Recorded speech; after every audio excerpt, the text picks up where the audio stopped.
प्रभु तेरी वाणी जीवन की रोटी, नैनों की ज्योति अंधेरा मिटाती।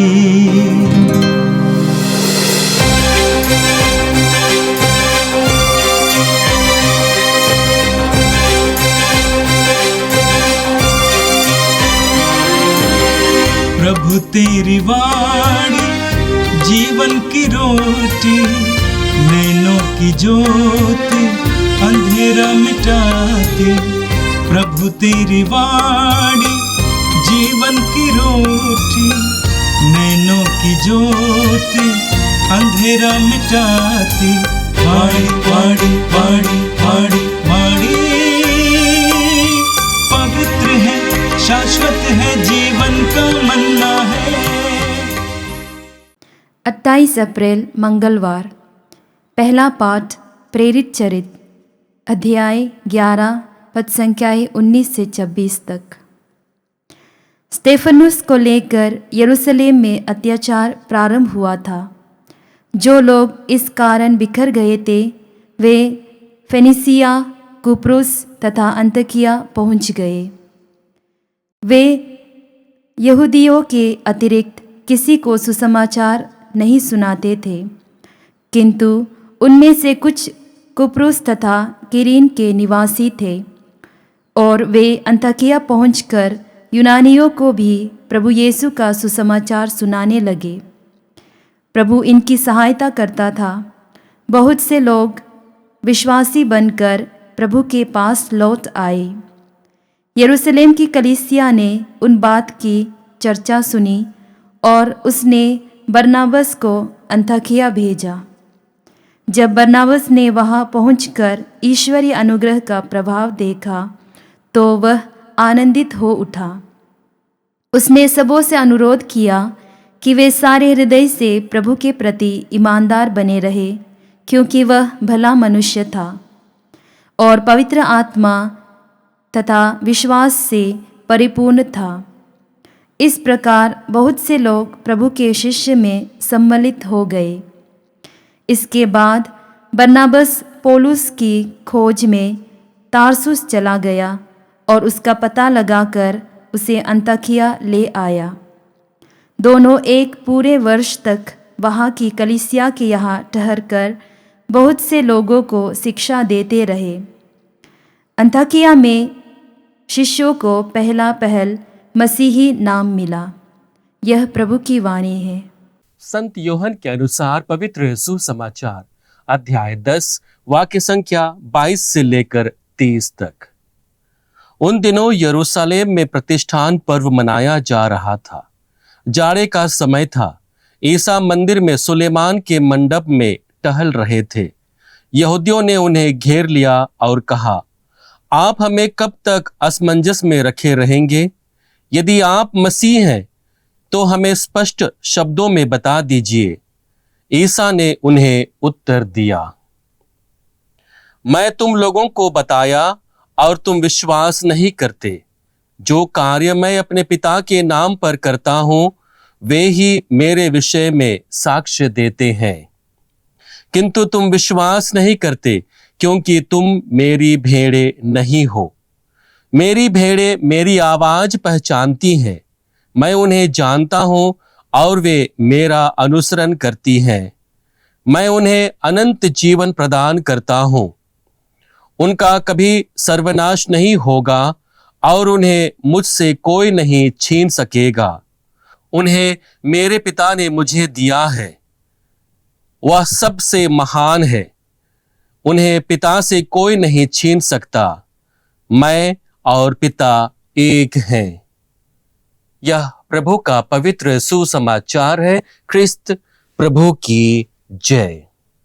यीशु में मेरे प्रिय भाई और बहनों, आज का पहला पाठ प्रेरित चरित से लिया गया है। आज के पाठ में हम देखते हैं कि स्तेफनुस के शहादत के बाद यरूशलेम में अत्याचार प्रारंभ हो जाती है और यह अवसर बनता है जब यीशु के शिष्य न केवल अत्याचार के कारण तितर बितर हो जाते हैं, बल्कि इस अवस्था में भी वे लोग प्रभु के शिक्षा को लोगों के सामने रखते हैं, अपने साक्ष्य को लोगों के सामने प्रस्तुत करते हैं और बहुत से लोगों के बीच, न केवल यहूदियों के बीच बल्कि यूनानियों के बीच में भी वे सुसमाचार की घोषणा करते हैं। आज के पहले पाठ को यदि हम गहराई से देखेंगे तो दो महत्वपूर्ण बातों पर हम मनन चिंतन कर सकते हैं। पहली बात है, पुनरुत्थान की शक्ति हमें सुसमाचार के साक्षी बनाता है। हम वचन में पढ़ते हैं, स्तेफनुस को लेकर यरूशलेम में अत्याचार प्रारंभ हुआ था। जो लोग इसके कारण बिखर गए थे वे फिनिसिया, कुप्रोस तथा अंताकिया तक पहुंच गए। वे यहूदियों के अतिरिक्त किसी को सुसमाचार नहीं सुनाते थे, किंतु उनमें से कुछ कुप्रोस तथा कुरेन के निवासी थे और वे अंताकिया पहुंचकर यूनानियों को भी प्रभु यीशु मसीह का सुसमाचार सुनाते थे। जब यरूशलेम में अत्याचार प्रारंभ हुआ और उस अत्याचार के द्वारा यीशु के शिष्य और प्रभु के मानने वाले लोग तितर बितर हो गए, तो केवल ये भय का कारण नहीं बना बल्कि यह अवसर बना कि इस अवसर पर भी वे प्रभु के सुसमाचार को लोगों के सामने बांट रहे थे, अपना साक्ष्य लोगों के सामने प्रकट कर रहे थे। यही सबसे बड़ा पुनरुत्थान की शक्ति है। जो व्यक्ति पुनरुत्थान की शक्ति को समझता है, उसके शक्ति को अपने जीवन में अनुभव करता है, वह आगे बढ़ करके जीवन की हर एक चुनौतियों का सामना करते हुए प्रभु के विषय में अपने साक्ष्य को प्रकट करता है। प्रभु स्वयं इसके विषय में कहे हैं।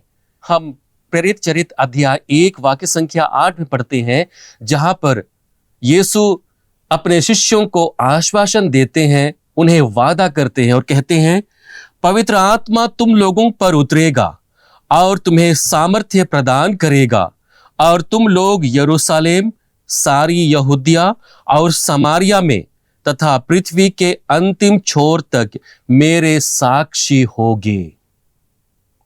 प्रभु यह स्पष्ट कर देते हैं कि प्रभु यीशु के विषय में वे अपने जीवन के द्वारा लोगों के सामने जीवंत साक्ष्य को प्रकट करेंगे और इसलिए प्रभु का आशीष और वादा उनके जीवन को प्रभावी बनाता है। जब उन पर अत्याचार होता है तो वे डरते नहीं हैं, घबराते नहीं हैं, निराशा का जीवन नहीं जीते हैं, बल्कि आशा से परिपूर्ण जीवन को जीते हैं, क्योंकि उनके गुरुवर यीशु ने यह आश्वासन दिया है कि पृथ्वी के अंतिम छोर तक उनके शिष्य उनका साक्ष्य देंगे। और यही बात हमारे जीवन में भी लागू होती है। जब हम पास्का काल में अपने जीवन को बिता रहे हैं तो हमें यह जानने की जरूरत है कि क्या मैं प्रभु की उस पुनरुत्थान की शक्ति को अपने जीवन में महसूस करता हूं। यदि उसे महसूस करता हूं तो क्या मैं दुनियावी चिंताओं से, दुनियावी शैतानी प्रवृत्ति से अपने आप को मुक्त कर पाता हूं और लोगों के सामने एक क्रिस्तीय जीवन का जीवंत उदाहरण देने में समर्थ हो पाता हूं। दूसरी महत्वपूर्ण बात है मसीही जीवन। मसीही जीवन के आदर्श के रूप में आज के पहले पाठ में बरनबास का उदाहरण दिया जाता है। वचन कहता है कि वह भला मनुष्य था, पवित्र आत्मा और विश्वास से परिपूर्ण था। हम वचन में पढ़ते हैं, जब बरनबास ने वहां पहुंचकर ईश्वरीय अनुग्रह का प्रभाव देखा तो वह आनंदित हो उठा।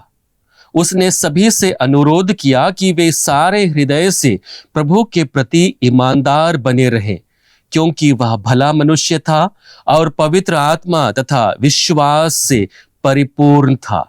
इस प्रकार बहुत से लोग प्रभु के शिष्यों में सम्मिलित हो गए। मसीही जीवन का आदर्श यदि हमें देखना है तो हमें बरनबास के जीवन को देखना होगा, क्योंकि उसके जीवन के बारे में स्पष्ट रूप में कहा गया है कि वह भला व्यक्ति था, उसके जीवन में पवित्र आत्मा और विश्वास परिपूर्ण मात्रा में था, और यही बात उसे आगे बढ़ाती है। वह देखता है कि दूसरे लोगों के जीवन में ईश्वरीय प्रभाव को, ईश्वरीय योजना को घटित होते हुए वह महसूस करता है, वह देखता है और लोगों को प्रेरित करता है कि वे सदैव अपने गुरुवर के प्रति निष्ठा का जीवन बिताएं। और ऐसे जीवन को देखते हुए हम देखते हैं कि बहुत सारे लोग प्रभु को स्वीकार करते हैं, उनके शिष्य बन जाते हैं। हम इब्रानियों के नाम पत्र अध्याय 10 वाक्य संख्या 24 और 25 में पढ़ते हैं, जहां पर पत्र के रचयिता यह बताने की कोशिश करता है कि हमारे जीवन का मूल सार क्या होना चाहिए। वह कहता है, हमें इस बात का ध्यान रखना चाहिए कि हम किस प्रकार भातृ प्रेम तथा परोपकार के लिए एक दूसरे को प्रोत्साहित कर सकते हैं। हम भाइयों की सभा से अलग ना रहें, जैसे कि कुछ लोग किया करते हैं, बल्कि हम एक दूसरे को ढाढ़स बंधाएं। जब आप उस दिन को निकट आते देख रहे हैं, तो ऐसा करना और भी आवश्यक हो जाता है। यहां पर पत्र के रचयिता एक ख्रिस्तीय जीवन के पहचान के बारे में बताने की कोशिश करता है कि ख्रिस्तीय जीवन जो परोपकार के लिए है, ख्रिस्तीय जीवन जो दूसरे लोगों को ढाढ़स बंधाते हुए आगे बढ़ने के लिए प्रेरणा देता है, ऐसे जीवन की पत्र के रचयिता कामना करता है। हम आज के पहले पाठ के सबसे अंतिम में देखते हैं कि अंताकिया में सबसे पहले विश्वासियों को मसीही नाम मिला। हम वचन में पढ़ते हैं, अंताकिया में शिष्यों को पहल मसीही नाम मिला। ये मसीही नाम उनको दिया गया क्योंकि वे मसीही जीवन को अपने जीवन में जी रहे थे। मसीही जीवन अर्थात प्रेम का जीवन, सेवा का जीवन और त्याग का जीवन, जिसे प्रभु यीशु ख्रीस्त ने अपने जीवन में जिया था। और उसी जीवन को जीते हुए जब लोग देखते हैं कि विश्वासी कैसे अपने जीवन को जी रहे हैं, तब उन्हें मसीही कह करके पुकारते हैं। हम पेतरुस के पहले पत्र अध्याय 4 वाक्य संख्या 16 में पढ़ते हैं, जहां पर संत पेतरुस कहते हैं, यदि किसी को मसीह होने के नाते दुख भोगना पड़े तो उसे लज्जित नहीं होना चाहिए, बल्कि ईश्वर की महिमा के लिए इस नाम को स्वीकार करना चाहिए। एक बहुत बड़ी बात को यहां पर संत पेतरुस रखने की कोशिश करते हैं कि यदि मसीही होने के नाते यदि अत्याचार हमारे जीवन में आता है, दुख और संकट हमारे जीवन में आते हैं, तो हमें घबराने की जरूरत नहीं है, बल्कि उस नाम को स्वीकार करने की जरूरत है। और उसी नाम के सामर्थ्य के द्वारा हमें सब कुछ को सह लेने का बल मिलेगा। यीशु में मेरे प्रिय भाई और बहनों, आज का सुसमाचार संत यूहन्ना रचित सुसमाचार से लिया गया है। प्रभु यीशु प्रतिष्ठान का पर्व मनाने के लिए यरूशलेम गए हुए हैं, और सुलेमान के मंडप पर जब वे टहल रहे थे, तब यहूदी लोग उसे घेर लेते हैं और मसीह के विषय में सवाल करते हैं। प्रभु यीशु स्पष्ट कर देते हैं अपने प्रत्युत्तर में और कहते हैं, ईसा ने उन्हें उत्तर दिया, मैंने तुम लोगों को बताया और तुम विश्वास नहीं करते। जो कार्य मैं अपने पिता के नाम पर करता हूं, वे ही मेरे विषय में साक्ष्य देते हैं, किंतु तुम विश्वास नहीं करते क्योंकि तुम मेरी भेड़ें नहीं हो। प्रभु इस कथन के साथ यह स्पष्ट कर देते हैं, क्योंकि विश्वास न होने के कारण उन्होंने प्रभु यीशु को पहचान नहीं पाया, उसके सच्चे स्वरूप को उन्होंने नकार दिया है। और इसका परिणाम क्या होता है, प्रभु यीशु आगे कहते हैं। यदि हम प्रभु यीशु के उत्तर को गौर से देखेंगे, गहराई से देखेंगे, तो आज हमारे लिए मनन चिंतन करने के लिए दो महत्वपूर्ण बातें हैं। पहली बात है, प्रभु यीशु कहते हैं, मेरी भेड़ें मेरी आवाज पहचानती हैं। यह प्रभु को सुनने और अनुसरण करने का एक न्योता है। इस कथन के साथ प्रभु यीशु हर एक विश्वासी को एक गहरे आध्यात्म की ओर लेकर के चलती है। प्रभु यीशु बताने की कोशिश करता है कि विश्वास केवल ज्ञान मात्र नहीं है, बल्कि पहचानना है। प्रभु यीशु की आवाज को अपने जीवन में सुनना है। बहुत से लोग यीशु को देखे थे, यीशु से मिले थे, यीशु के चमत्कार पूर्ण कार्य को गवाही दिए थे, उनको अपने आंखों से देखा था, लेकिन हर एक कोई प्रभु यीशु पर विश्वास नहीं कर पाया था। और यही सबसे बड़ा परिणाम होता है कि वे प्रभु यीशु की आवाज को अनसुना करते हैं।